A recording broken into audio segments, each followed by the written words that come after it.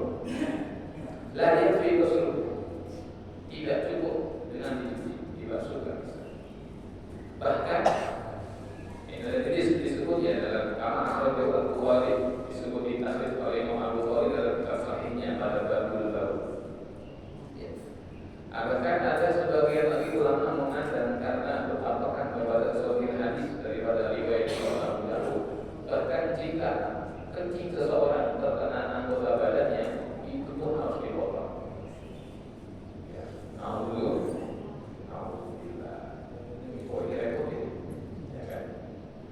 Jadi kalau kencing kena hati, udah langsung rumah sakit harus ambulans.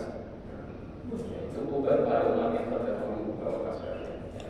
Ini alhamdulillah kita umat Nabi Muhammad SAW tidak perlu yang begitu. Ya kan? Kalau nanti tidak usah perang ya, karena dikit-dikit sebagai orang Indonesia. Kalau orang Arab sih masih enak, kalau orang Indonesia dikit-dikit kotoran ayam, gitu kan, kotoran burung.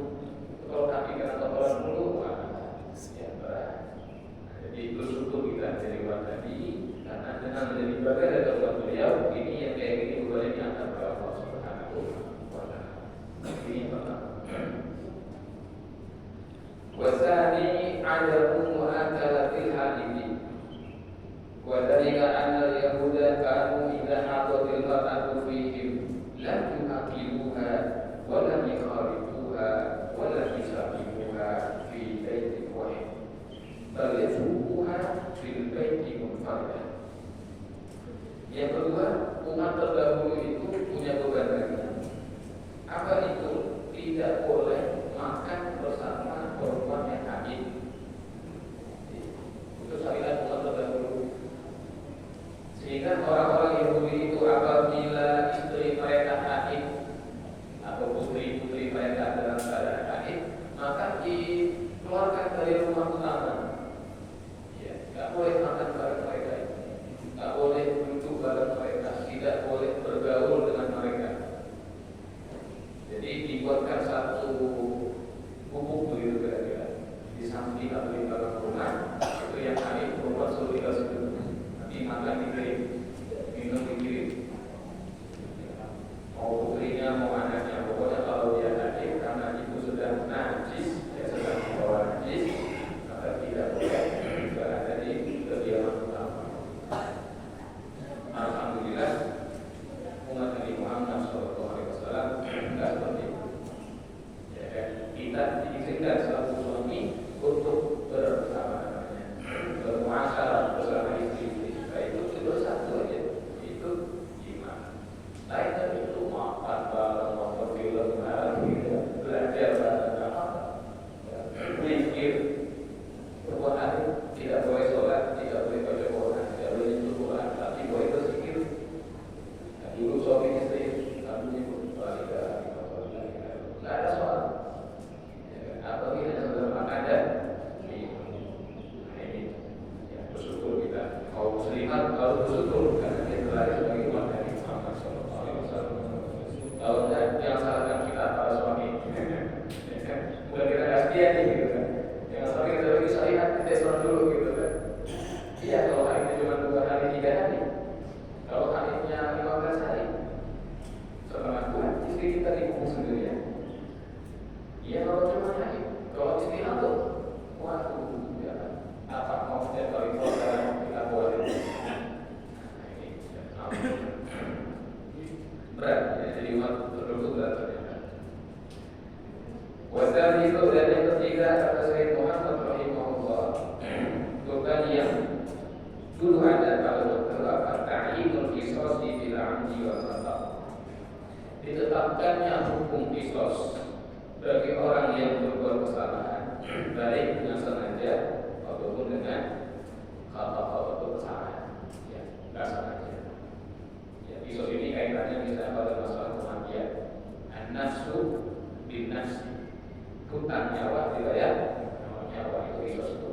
Ya kan, kalau kesalahan mau bunuh ini 5 tahun, 7 tahun, 10 tahun, terlalu kuat. Padahal harganya waktu mahal. Seberapa mahalnya? Lihat berapa yang Allah minta untuk menebus nyawanya Abdullah, ayah dan Nabi Muhammad SAW. 100 juta, satu nyawa itu, 100 ekor unta. Itu harga yang Allah minta untuk menebus. Kalau tidak disembelih itu Abdullah. Makanya kata Nabi anak Ibnu Zabihain, aku adalah putra dari 2 orang yang hampir disembelih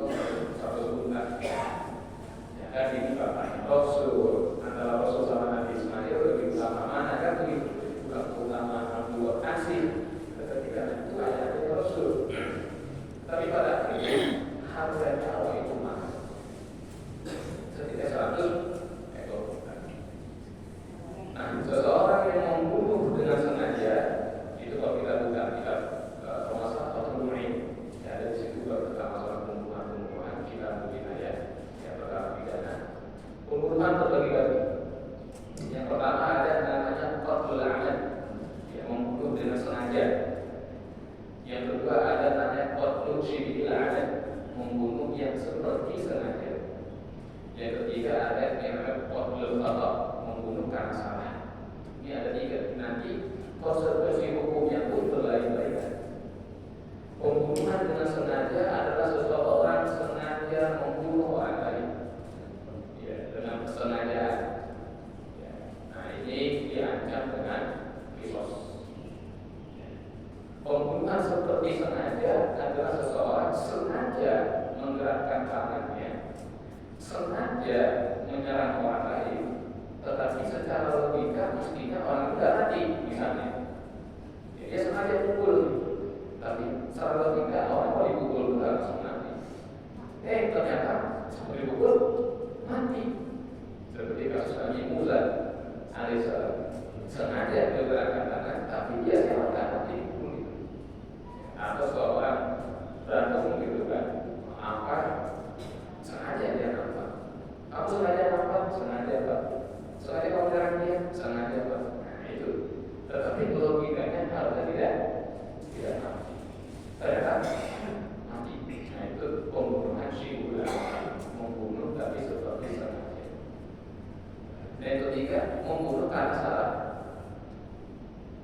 Ada ibu-ibu yang membunuh Masya Allah, amin.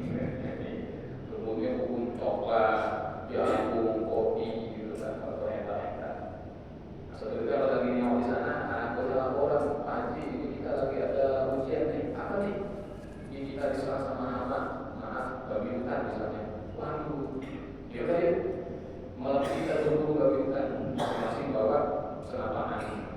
Nah, begitu malam-malam berpecah, ada semak-semak gitu kan. Kita tembak, begitu tembak dia teriak, aduh katanya kawan. Kok bisa teriak ini kawan? Dicek, kenapa orang maling, gitu kan? Kena palanya, terus meninggal. Waduh, ini kan pembunuhan khata. Ya, orang disangkanya bukan orang, disangkanya hebat kalau bukan orang. Nah, pembunuhan karena kesalahan nggak bisa diancam pakai qisas. Pembunuhan syibul amdi juga tidak bisa diatur pakai qisas. Yang di qisas dalam syariat kita itu adalah pembunuhan dengan sengaja. Adapun yang di bawahnya itu tidak dengan qisas ancaman. Tapi umat terdahulu nggak ada urusan, mau sengaja, mau nggak sengaja, mau karena salah, nyawa harus dibayar. Nah, itu bukan umat terdahulu. Warabi'u qatlun nafsi bit-taubati. Yang keempat, umat terdahulu itu juga diberikan kabar oleh Allah apa itu qatlun nafsi bit-taubah. Siapa yang ingin bertaubat dari dosa-dosanya, maka dia kalau mau diampuni Allah harus bunuh diri. Harus apa? Iya. Harus membunuh dirinya. Terserah mau dibunuh atau membunuh diri. Itu kalau mau diampuni Allah Subhanahu wa ta'ala. Itu misalnya kita temukan pada kisah Nabi Musa alaihissalam. Wa qala Musa liqaumihi ya qaumi innakum zalamtum anfusakum bi-ittikhadikum al-'ajl. Fatubu ila bari'ikum faqtulu anfusakum. Wahai kaumku, sesungguhnya kamu sudah berbuat dari kepada diri kamu sendiri dengan menjadikan patung anak sapi itu sebagai sesembahan selain Allah. Maka bertobatlah kamu kepada Allah dan bunuhlah diri kamu. Kalau bunuh diri kamu, baru Allah terima taubat. Di sini dalam konteks ini dosanya adalah syirik. Siapa yang diberikan nyawa oleh Allah, lalu dia dengan nyawa itu kehidupannya berbuat kesyirikan, maka penebusannya adalah dia serahkan nyawa itu kepada Allah. Kalau dia punya Allah, makanya Syekh Nawawi dalam kitabnya Tafsir Munir itu puluhan ribu orang itu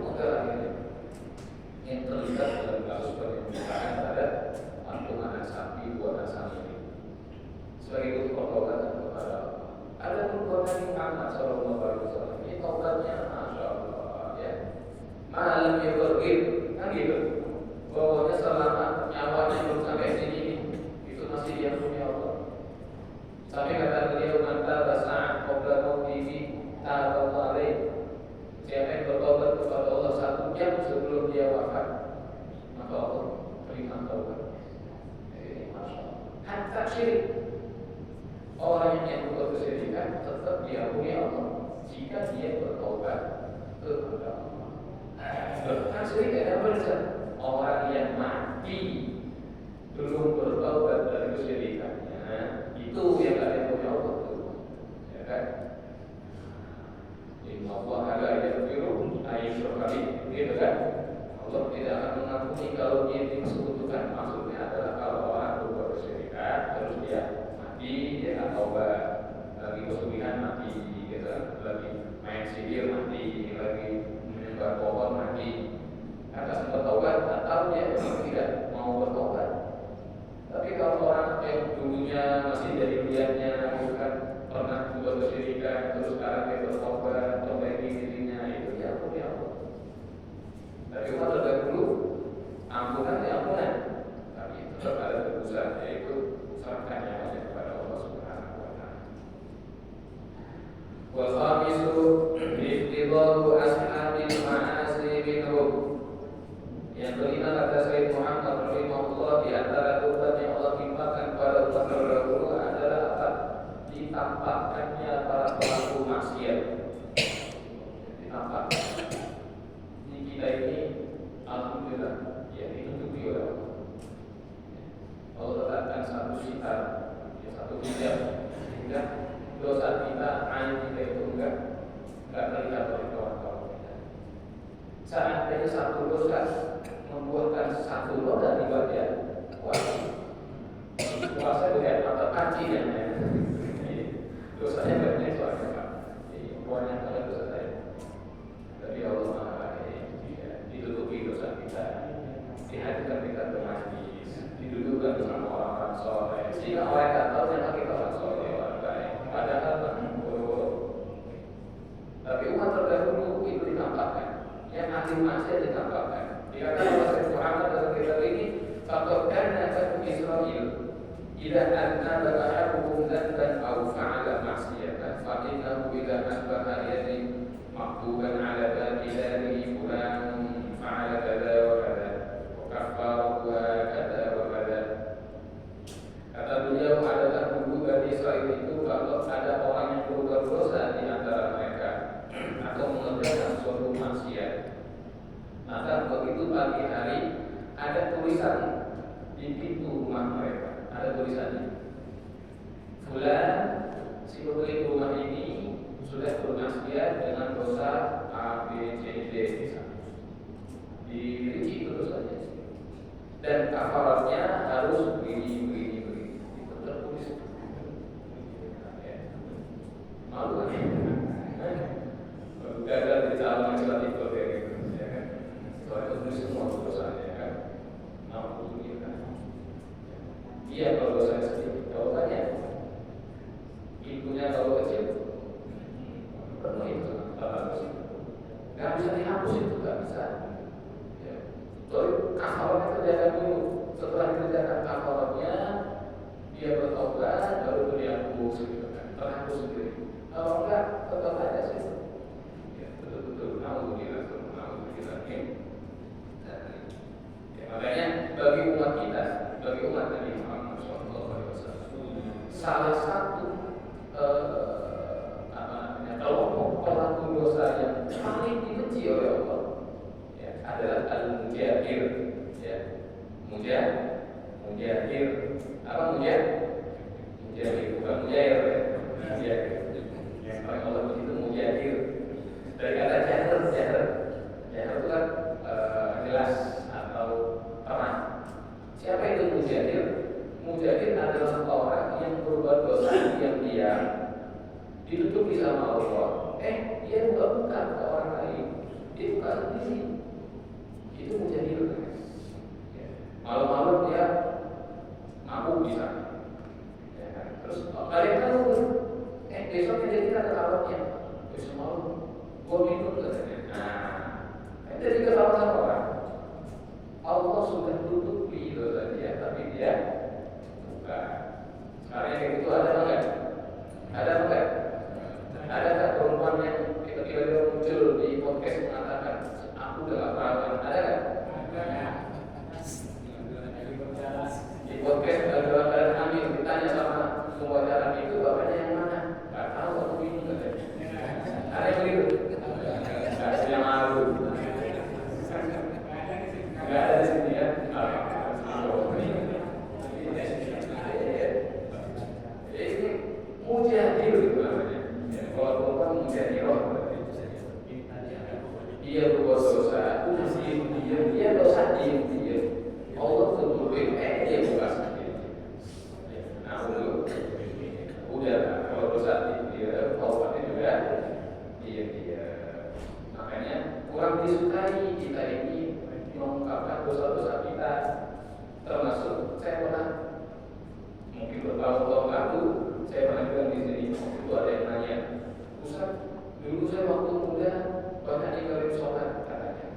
Saya langsung bilang, kalau bertanya tentang perbuatan dosa di masa lalu, jangan pakai kata saya, ya, pakai kata seseorang. Misalnya itu pakai dia sendiri, ada seseorang karena si A ini dulu pernah judi misalnya. Terus dia mau nanya sekarang bagaimana taubatnya. Cukup dia bertanya, terus kan jika seseorang dulu pernah berjudi, nah gitu. Dan dia ingin bertaubat kepada Allah, bagaimana solusinya? Jangan pakai bahasa Ustaz, dulu saya pernah judi ya. Karena kan tadinya saya nggak tahu kalau dia judi ya.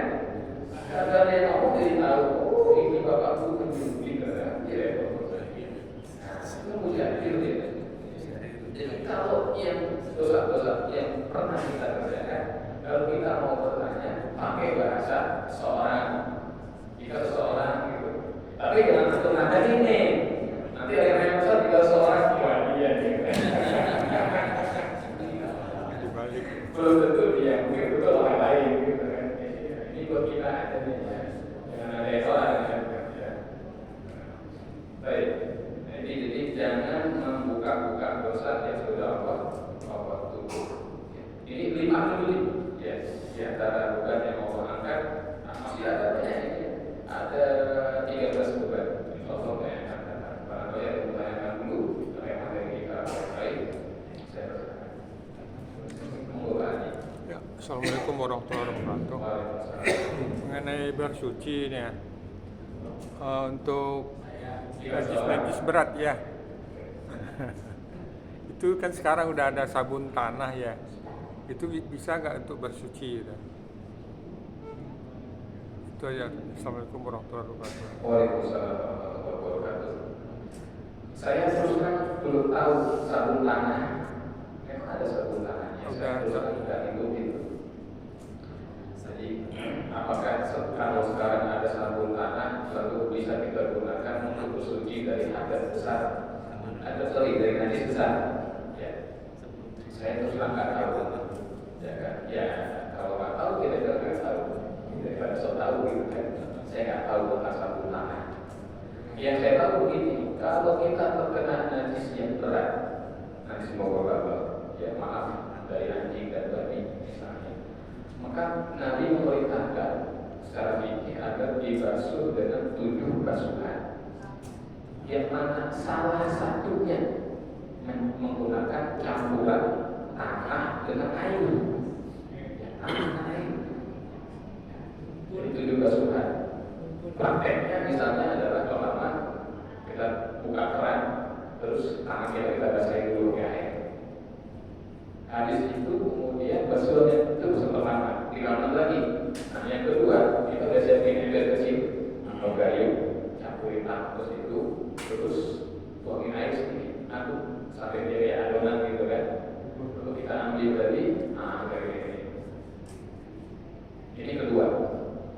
Terus 3 sampai akhir air. 1 boleh Ustaz, sabun yang ke-8 aja. Iya, jadi udah beres 7 dulu kan. Iya. Kalau mau pakai sabun yang ke-8 aja boleh. Ya kan. Yang 7 itu benar-benar 6 pakai air, salah satunya campuran tanah dan air. Sabun ke-8 gitu aja. Ya kan. Buat wangi-wangi doang soalnya, karena dia tidak bisa mensucikan. Sabun itu tidak menjadi perangkat untuk mensucikan. Jangan letakkan di campuran awalnya, ya, letakkan dia di basuhan yang ada banyak. Itu Pak. Nah, jadi kalau kita ada sabun tanah, ya kita harus lihat dulu apakah dia murni tanah yang dipadatkan atau tanah dipadatkan dicampur wangian. Jadi nggak netral, ya kan? Sifat tanahnya. Jadi sebaiknya kalau itu ada, ya kalau usah dipakai, pakai yang biasa saja. Ya, tanah betul dengan air. Ya. Saya kira itu. Jadi ada lagi. Hafizah itu, ya. Kata Ustaz nggak boleh baca. Lagi mens, boleh kan? Hafizah. Dia nggak pegang Quran, karena di kepalanya ada. Hafalannya kalau 15 hari dia mens, kalau nggak dihafal hilang. Pertanyaan yang baik. Bagaimana seorang hafizah bolehkah dia membaca Al-Quran? Ya. seorang yang hafiz, terlepas dari apakah dia hafizah atau bukan hafizah, tidak boleh membaca Al-Quran, tidak boleh menyentuh Al-Quran, tidak boleh membawa Al-Quran. Wa yahrumu, dan diharamkan adal hadimi bagi orang hakim. Apa yang diharamkan? Tilawatul Quran, membacanya, wa massuhu, menyentuh mushafnya, wa hamluhu, dan membawanya. Itu diharamkan. Nah sekarang apa makna membaca? Membaca itu adalah harakatul lisan bin-nutqi, menggerakkan lisannya untuk mengucapkan kata-kata itu. Itulah makna membaca. Jadi kalau seorang hafizah bergerak lisannya untuk mengucapkan ayat-ayat Allah, harus berdosa. Terus bagaimana supaya dia tidak lupa? Karena harus bawanya di sini kan? Di sini. Kita pun bisa gitu kan? Iya, ini jangan. Iya, tidak keluar suara.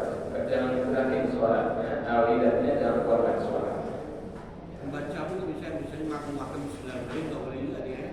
Kalau bismillahirrahmanirrahim, kalau niatnya dia membaca Al-Fatihah, tapi kalau niatnya berzikir, baca bismillah, maka boleh. Berzikir tidak apa-apa. Termasuk dia berdoa. Dia berdoa, Rabbana zalamna anfusana wa illam taghfir lana. Ya, kalau dia niatkan itu membaca Quran, jadi nggak boleh. Tapi kalau dia niatnya berdoa, boleh. Ya. Mungkin dia naik kapal, hafizun ini dia baca doa Bismillahirrahmanirrahim, usahakan. Kalau niatnya baca doa, boleh. Begitu niatnya membaca ayat, nggak boleh. Gitu. Nah, kemudian Bapak tadi bagaimana kalau ustazah anak-anak yang ngajar baca Quran, video ada di DDA, di hadits. Nah itu kata para ulama, dia harus punya muasyir atau muasyir. Nah, apa sih? Alat buat nunjuk itulah ya. Apa namanya? Paham ya? Potongan boleh. Jangan dia bermengatur potongan. Dia nunjuk itu. Jadi dia nggak megang mushaf. Itu kan mushaf dipegang sama santrinya. Ustaznya duduk, terus santrinya baca, dia nunjuk. Nah begitu santrinya salah baca, ustaz tadi boleh dia membacakan, tetapi jangan satu ayat full, kata para ulama. Potong-potong. Misalnya dia nggak boleh baca.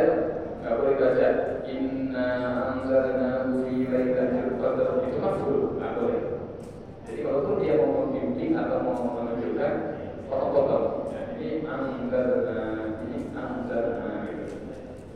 Jadi tidak full dia baca, karena dia harus mengajar. Ya barangkali kan namanya guru masih muda, ya jadi masih haid, ada ruang untuk itu. Karena membaca, menyentuh, memegang haram, maka tidak boleh juga bagi perempuan haid untuk menulis ayat-ayat Al-Quran. Walaupun nanti ulama berbeda pendapat tentang tidak bolehnya. Ada yang mengatakan tidak boleh sama sekali. Ada yang mengatakan boleh asal dia nggak nyentuh lembarannya. Jadi kalau ini penanya dia begini. Artinya dia. Tapi kalau tangannya ke bawah nih ke lembaran, jadi nggak boleh. Ada yang berpandangan memang nggak begitu. Hemat saya, ya mendingan nggak usah lah. Jadi perlu banget ya lagi ujian misalnya gitu kan, pas pelajaran tafsir. Ini siswinya kelas 3 SMA sudah haid biasanya gitu kan. Ujian tafsir lagi, suruh tulis ayat gitu kan. Ya udah mau gitu kan ujian. Ada urusan di sini. Jadi kalau nggak ada kepentingan sebaiknya dihindari. Masuk ke masjid Masuk ke masjid boleh, tapi berdiam di masjid itu dilarang. Tapi ada itu habis perempuan tinggal di atas dia. Tinggal di atas. Ya. Kan masjid bawah. Ya, kalau dia menstruasi kan tetap tinggal, kan tidur sana dia. Nah, mungkin beliau masuk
menginstal di berbagai bentuk aplikasi, di handphone, di tablet, ya, itu tidak digolongkan sebagai mushaf, ya, tidak digolongkan sebagai mushaf. Dalam konteks apa? Dalam konteks keutamaannya. Jadi kan membaca Quran dengan melihat mushaf, dengan membaca Quran tanpa melihat mushaf, itu lebih utama membaca Quran dengan melihat mushaf. Itu lebih besar nilainya. Itulah kata guru-guru kami, guru kita itu kalau lagi yasinan, dia tetap udah hafal yasin, udah berapa, tapi tetap dia minta buku yasin gitu, tetap pegang. Walaupun sudah hafal yasin, karena mencari keutamaan, sebab lebih utama sambil walaupun dia sudah nggak ada beda, Ustaz. Ini kertas, ini HP, sama aja. Nah itu, jadi pandangan ulama kita sekarang ini tidak menyamakan. Ya. Jadi kalau kemudian apakah nilainya daripada membaca Quran di handphone dengan di lembaran itu sama? Semua ulama kalau kita mengatakan tidak sama, tetap lebih utama pakai lembaran-lembaran daripada yang pakai handphone. Di handphone itu pada akhirnya bukan tulisan, tapi itu adalah image yang tercitrakan, ya, seperti cermin, ya, seperti seseorang menghadapkan Quran ke cermin, lalu dia baca cermin tadi. Hakikatnya ada tulisan di situ, gitu, sehingga bagaimanapun beda dengan yang dituliskan secara keutamaan. Ini kita bicara keutamaan ya. Adapun kalau kita bicara penghormatan harus sama. Kita mushaf kita pegang, nggak boleh taruh di bawah mushaf. Sama kayak handphone kita, begitu kita lagi buka Qurannya, nggak boleh taruh di bawah. Begitu terbuka, tetap kita muliakan. Nah begitu udah kita close aplikasinya betul-betul, nilainya udah nggak ada, handphone taruh di bawah nggak apa-apa, bawa ke jalan nggak apa-apa, gitu. Tapi kalau sudah buka aplikasinya, maka penghormatannya harus sama. Dan jangan sering-sering melihat yang di handphone, kalau memang perlu, ya, nggak bagus buat mata. Ya. Terima kasih Pak Ustaz. Ini bab zikir Pak Ustaz. Zikir itu sepengetahuan saya ada zikir pagi, zikir petang. Ya. Ada yang menyampaikan zikir pagi itu dilakukan setelah ba'da isyraq. Kemudian zikir petang itu ba'da maghrib.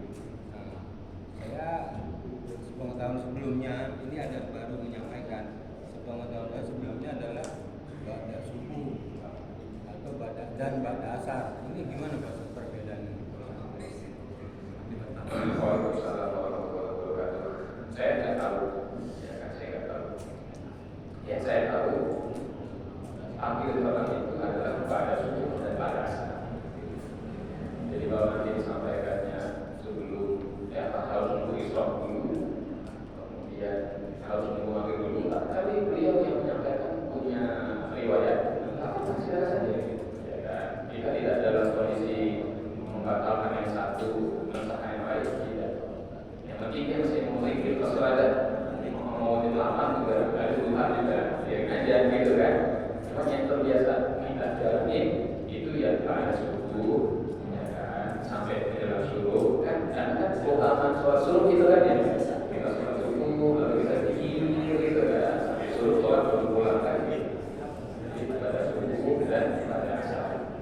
Sekarang tidak, kenapa pada asar?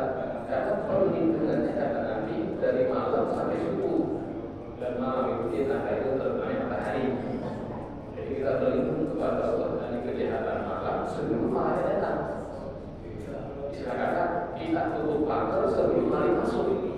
Kalau hari kita masuk belum dikunci, enggak masuk hari gitu kan. Maka berarti kita kunci sebelum dia masuk.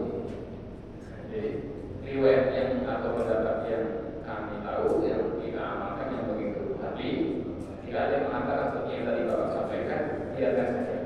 Ya, biarkan saja. Saya berbaik sangka itu ada dasarnya dan itu baik. Itu orang baik. Dia masih ada rezeki. Kalau dia bilang yang sendiri baru itu agak baik, yang benar itu kalau dia masih yang begitu. Tapi dia masih ada kebaikan, zikir gini, itu baik, itu baik. Oh, Yang kedua Ustaz, ya. zikirnya itu ada tadi kita sama-sama ada rotibul adat ya, Ya. kemudian ada Al-Mansur. kemudian ketika kita membaca dibarengkan dengan bacaan-bacaan lain yang memang dasarnya dari Rasulullah, itu bagaimana Ustaz? Dibolehkan atau tidak? Pertanyaan baik, ini menarik ya. Baca-bacaan yang kita kenal adalah ada Al-Fatihah Al-Ilus, Al-Fatihah Al-Atas, ada Al-Mansur, nanti ada Al-Mansur itu versi Syekh Hasan Al-Banna, asisnya Ikhwanul Muslimin Mesir, ada Al-Mansur yang ditulis oleh Iyas bin Abdul Qadir Jawas, ya kan? Ada lagi di kitab itu mengulas dari Manzil bahasanya. Ada yang dari Tokoro Al-Hatta, ya kan? Ini mana yang lebih utama dengan zikir Rasulullah ini subhanallah. Jadi pada akhirnya semua zikir-zikir itu bersumber dari sumber yang sama. Ya kan? Ia dari Quran, ia dari hadis Nabi, dari doa-doa Nabi, gitu kan? Jadi mau ibadah, mau al-mansur, asal al-bana, mau manzil, ya kan itu namanya itu sama. Ini bulan aja Ustaz. iya, nanti berbeda tekniknya aja. Kalau yang menurut Imam Al-Haddad yang ini di sini duluan, nanti menurut yang ini di sini belakangan. Itu tidak ada sesuai pemahaman spiritual masing-masing dari yang menyusul. Dan kita selaku jamaah diperbolehkan untuk memilih, ya kan? Tapi yang mana silakan, ada soal itu boleh. Ada soal yang saya tahu karena kalau saya bilang semua saya baca, sombong lah misalnya gitu kan ya. Semua pernah saya baca, nah kalau pernah kan soal itu boleh gitu kan. Semua pernah saya baca dan ada soal, gak ada masalah kalimat itu semuanya baik. Gitu loh. Semuanya baik. Dan kalau di alam itu ya di pada yang tertutup di nabi mana saya nak di ulang tertutup di wal muslimin gitu kan. Ini ada nama Allah ya di gitu kan. Memang berdoa dengan asmaul husna. Seperti dia tadi. Ya Al-Haddad. Asmaul husna juga tapi yang lain gitu kan. Enggak masalah. Dan Allah berfirman walillahi asmaul husna fad'uhu. Allah punya asmaul husna, berdoa dengan menyebut namanya. Jadi boleh. Ya, nanti kalau di Toriko juga ada Pak zikir-zikirnya. Asalkan dia begini, kalau dia begini, ya gitu. Kamu itu bagus semua. Ya, jadi jangan dibanding-bandingkan. Kalau mau diambil sesuai waktu saja. Pakai banget nih 2 menit. Kalau saya buru-buru, saya proyeksikan. Maka diambil yang pendek misalnya. Karena buru-buru, karena dia yang sampai biasanya zikir jadi lepas. Ada yang jadi beban gitu kan misalnya. Bahkan seandainya kita nggak sempat baca lagi, nggak sempat baca murid-murid lain, waktu kita sangat mepet. Baca ada ayat kursi, ayat kursi tentang boleh masuk di situ. Udah masuk di situ. Kalau sampai nggak sempatnya nih misalnya gitu kan,